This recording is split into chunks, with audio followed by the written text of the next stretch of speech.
Bonjour à tous et à toutes. Aujourd'hui, je vais vous faire une vidéo un petit peu spéciale. Je vais vous présenter la Trim and Scoreboard de We Are Memory. Alors, qu'est-ce que c'est? C'est une score-pale avec un massicot. C'est un massicot 2 en 1. Qu'est-ce qu'une score-pale? C'est une planche de rainure qui sert à faire des plis et là, en l'occurrence, aussi à couper vu que c'est aussi un massicot. Comment ça se présente? Vous avez ici votre massicot aimanté, donc il ne bougera pas quand il sera posé. Tout a été assez bien réfléchi. Vous avez ici un petit loquet qui, une fois fermé, lui non plus ne bouge pas et votre cutter non plus ne peut pas bouger. Ce loquet sert à poser votre papier contre quand vous voulez faire des plis et une fois ouvert pour pouvoir couper ici. Elle est pliable, donc assez facile à ranger. Elle s'ouvre comme ceci. Vous avez ici des petites sécurités à refermer et à bloquer pour vous empêcher de plier votre planche. Alors sa taille, elle peut mesurer jusqu'à 30 cm ici et jusqu'à 12 pouces, parce que oui, elle est en pouces et en centimètres. Et au niveau de la coupe, vous pouvez couper jusqu'à à peu près 31 cm réellement. Alors les avantages de ce massicot 2 en 1, c'est que c'est un massicot. Alors moi qui n'en avais pas, je peux vous dire que c'est vraiment génial. C'est pas un massicot guillotine, mais finalement je trouve ça mieux. Je trouve que les coupes sont plus droites. C'est aussi une planche de rainurage pour faire des plis. Donc ça aussi c'est vraiment quelque chose qu'il me fallait. Il y a un rangement pour le plioir ici. Et pour une deuxième lame de cutter ici. J'ai vu sur les sites où on pouvait l'acheter qu'ils vendent aussi les petites lames, ce qui va pouvoir vous servir. Ils ont aussi bien pensé le fait qu'on ne peut pas retirer le cutter à n'importe quel endroit. Vous avez ici une petite encoche qui va vous permettre de l'enlever. Alors c'est un petit peu coton quand on n'a pas trop de force ni de prise. Mais comme ceci. Et pour le remettre, c'est aussi simple. Ensuite, quels sont les inconvénients? Parce que oui, malheureusement, comme à peu près dans chaque outil, il y a forcément un ou deux petits trucs qui ne sont pas super. Ici, cette planche, elle a été pincée en pouces et non en centimètres. Alors, il y a effectivement les centimètres ici, mais malheureusement, le rangement du plioir est en plein milieu du 4 et du 7 cm. Moi, ça ne me gêne absolument pas parce que je fais toujours mes mesures à côté avec une règle et un crayon et je fais mes trucs ici ensuite. Ça ne coupe pas le papier style tissu, j'ai du papier très fin, ça ressemble vraiment à de la tapisserie. Ça a tendance à le déchirer, mais j'ai testé avec pas mal de choses et franchement ça coupe quand même beaucoup de choses. J'ai testé avec du papier très épais, avec du carton, avec du papier très fin comme le papier A4 d'imprimante qui est très difficile à couper au cutter. Et bien il ne le déchire pas du tout, il n'y a vraiment que le papier style tapisserie qu'il m'a déchiré et franchement j'en ai pas beaucoup donc moi ça me suffit amplement. Ensuite, pour en revenir au centimètre et au pouce, donc comme elle a été pensée en pouces, tous les traits de pliage sont sur les pouces. Le 1 cm ça va, mais dès qu'on dépasse les 3 cm, ce n'est plus vraiment en face des rainures. Là toujours pareil, ça ne me gêne pas trop parce que je fais toujours mes mesures à côté. Je fais toujours un petit trait qui va me permettre après de pouvoir le placer correctement sur ma planche. Et j'ai remarqué 1 cm, ça fait à peu près 4 petites rainures. Donc après je me vois ici, il suffit de faire 4 petits traits qui eux sont en face des rainures. Donc il y a toujours moyen de s'arranger, mais c'est vraiment un petit défaut qui peut gêner certaines personnes. Après, c'est vrai que pour ce que j'en ai testé, j'ai pas vu d'autres défauts que ça. Elle est vraiment top cette machine. Je n'arrête pas de l'utiliser depuis que je l'ai achetée. Alors qu'est-ce qu'on peut faire avec? Ça c'est une autre question.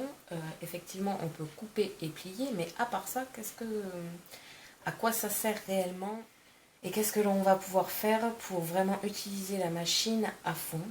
Vous allez pouvoir faire des éventails assez facilement. Vous n'avez pas besoin de mesurer réellement toutes les parties.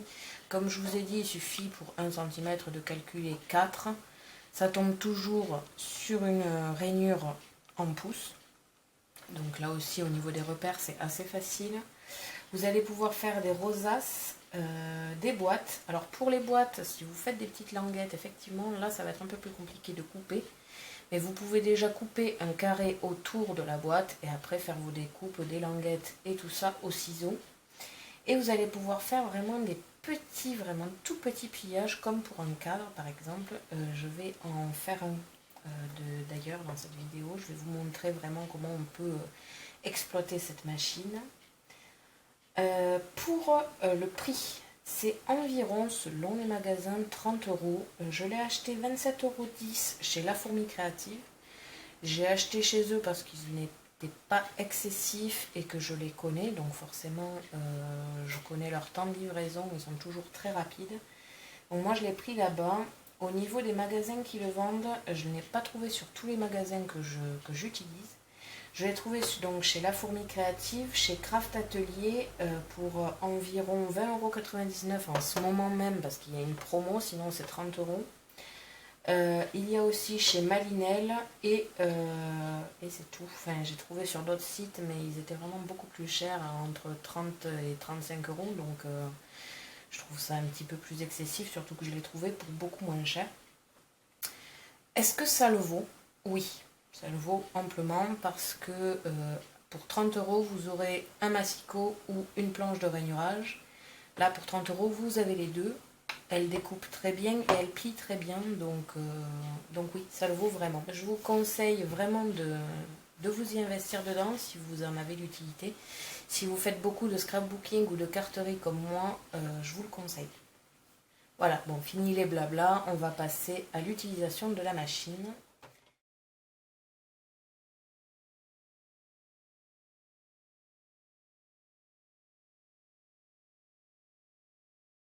Alors pour cela, je vais ouvrir ici mon loquet parce que je vais découper. On va commencer par une rosace. Donc au niveau de la rosace, je vais couper à 30 cm. Alors mon papier, c'est du papier style Galaxy assez fin. L'avantage d'avoir un frère dans l'imprimerie, c'est qu'il m'a ramené beaucoup de papier de ce style et c'est vraiment génial, il est magnifique. Je vais placer ma feuille sur les 30 cm.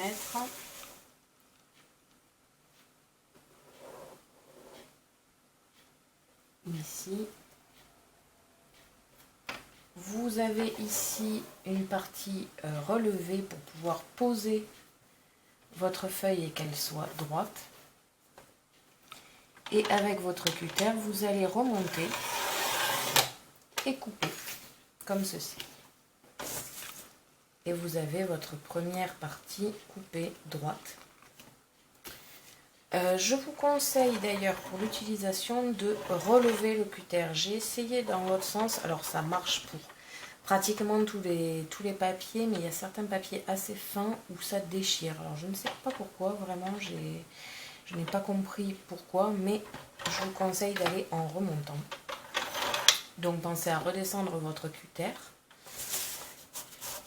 On va faire une découpe à 4 cm. Comme ceci. Je vais vous en faire une deuxième. Alors là, pour la vidéo, je vous le montre directement tout sur la machine, mais vous pouvez très bien faire vos mesures à côté. Mais c'est pour vous montrer qu'on peut quand même mesurer avec la planche. comme ceci.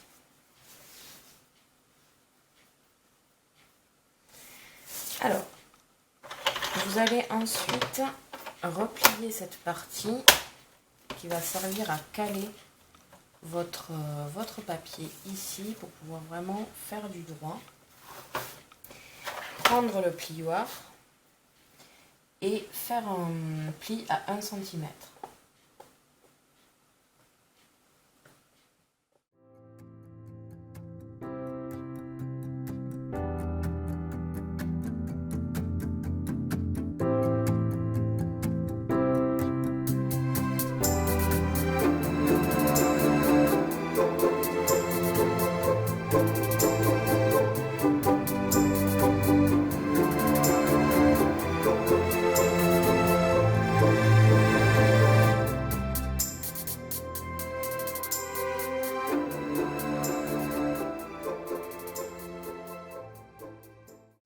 Comme ceci. Alors je ne sais pas si vous allez bien voir, mais il y a le pli qui est vraiment bien tracé. Et ça c'est pareil sur tous les papiers que j'ai utilisés, fins ou épais, ça trace comme ceci. C'est vraiment génial, c'est vraiment différent du plioir que j'utilisais avant. Ça ne me faisait à peine la trace, là c'est vraiment marqué. Ce qui fait que du coup au niveau du pliage c'est génial. Et vous allez le plier en éventail.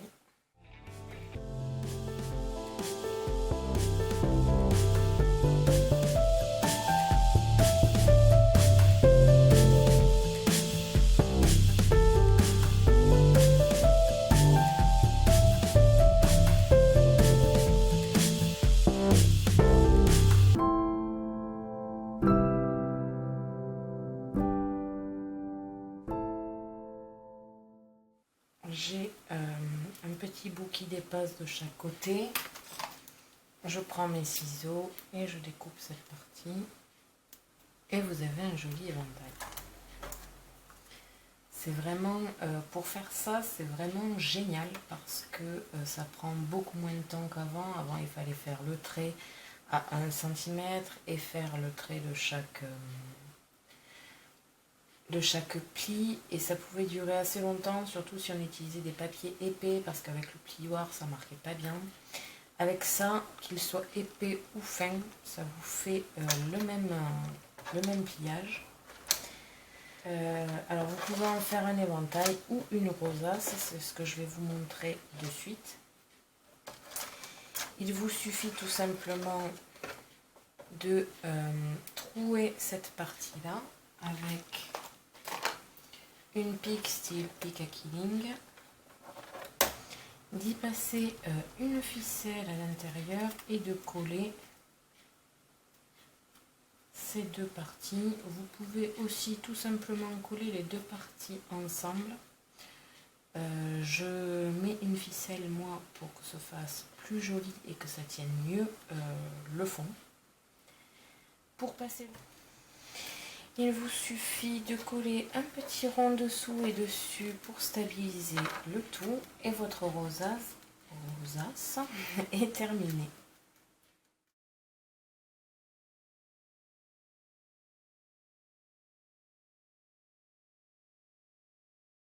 Ensuite, qu'est-ce qu'on peut faire avec? On peut aussi faire un cadre pour un coloriage ou pour une photo avec le papier, ce qui va vous permettre avec les rainures de faire quelque chose de très fin, de pas très épais. Et pour cela, j'ai pris un de mes coloriages que j'ai réalisé, je l'ai mesuré dans les deux sens et je vais fabriquer le cadre.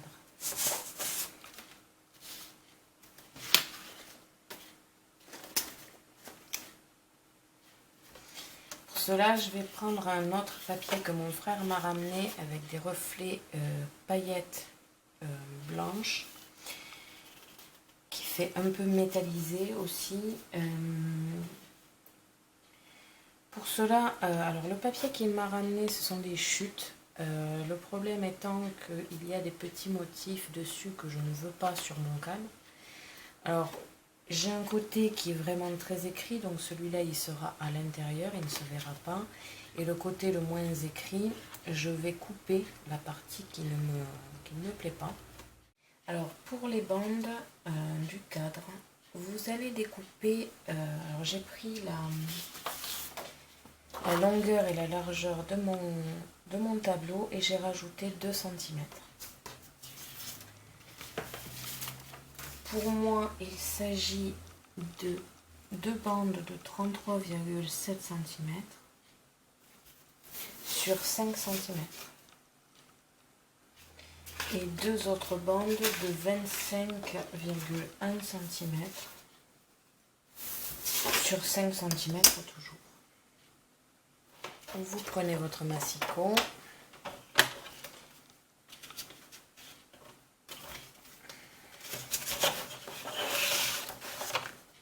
Et vous coupez. Au niveau des bandes, vous allez faire 2 bandes sur les côtés de 1 cm, suivi de 0,5 cm et il vous reste 2 cm au milieu. Vous faites ceci pour toutes les bandes. Vous prenez le plioir. Vous placez votre feuille et vous alignez sur les rainures vos petits traits de pliage, comme ceci, pour chaque bande. Et ensuite vous pliez. Comme vous pouvez le voir, c'est hyper facile avec le plioir. Vous allez découper une feuille de la taille totale de votre tableau plus votre cadre. Donc 33,7 sur 25,1 cm. Vous pouvez à partir de maintenant plier votre machine qui est très simple. Vous repositionnez le cutter en bas, votre cadre ici, vous clipsez avec les aimants. N'oubliez pas de remettre votre plioir en place. Vous défaites les loquets de sécurité, vous pliez et vous clipsez. Et vous pouvez ranger votre massicot 2 en 1. Vous allez réaliser des bordures de 2 cm sur votre papier support. Vérifiez que votre tableau passe à l'intérieur et vous pouvez le coller. Alors, vous placez votre bordure et vous allez voir dans quel sens vous allez devoir tracer la diagonale ici et vous tracez de l'angle à ces 2 cm. Et il vous suffit de découper ces angles. Ensuite, vous mettez du double face sur les 1 cm dessous et vous collez en faisant attention de bien faire les diagonales. Avant de coller la dernière bordure, je vais essayer de régler comment l'accrocher. Pour cela, je vais prendre une pique de Killing, percer ma feuille de support, agrandir le trou, y passer la ficelle, faire plusieurs nœuds avec, en laissant une jolie petite boucle. Et on va poser notre dernière bordure par-dessus, comme ceci, et avec la boucle. Vous aviez fait tout à l'heure une rosace que vous pouvez coller sur un des rebords de votre tableau. Pour le coup, je vous conseille d'utiliser un pistolet à colle qui va faire une boule qui va coller l'ensemble de votre rosace. Merci à tous d'avoir regardé ma vidéo. N'hésitez pas à me poser des questions ainsi qu'à me laisser vos commentaires. N'hésitez pas à me dire si vous aimez cette machine, si vous l'avez déjà chez vous ou si vous voulez l'acheter, si vous avez des questions à propos de cette planche. Je vous invite à me suivre sur mon blog ainsi que mes réseaux sociaux que vous pouvez retrouver dans la description de la vidéo. À la prochaine pour de nouvelles créations.